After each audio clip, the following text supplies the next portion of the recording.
Hello guys, welcome to my channel.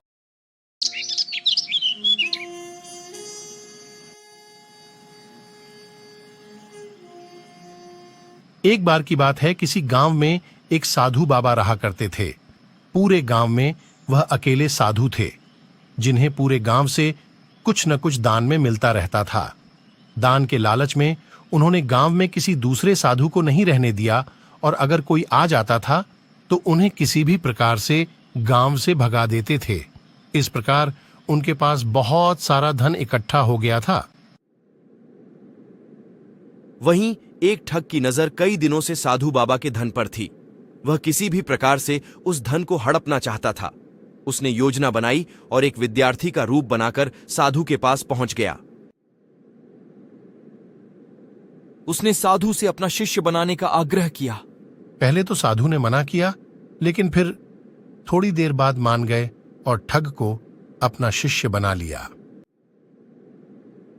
ठग साधु के साथ ही मंदिर में रहने लगा और साधु की सेवा के साथ साथ मंदिर की देखभाल भी करने लगा।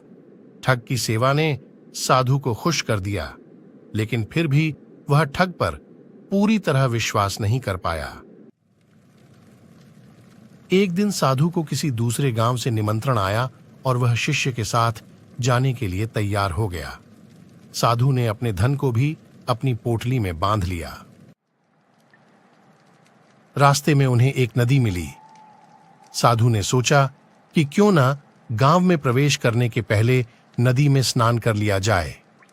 साधु ने अपने धन को एक कंबल में छुपाकर रख दिया और ठग से उसकी देखभाल करने का बोलकर नदी की ओर चले गए। ठग की खुशी का ठिकाना नहीं रहा। उसे जिस मौके की तलाश थी वो मिल गया। जैसे ही साधु ने नदी में डुबकी लगाई, ठग सारा सामान लेकर भाग खड़ा हुआ।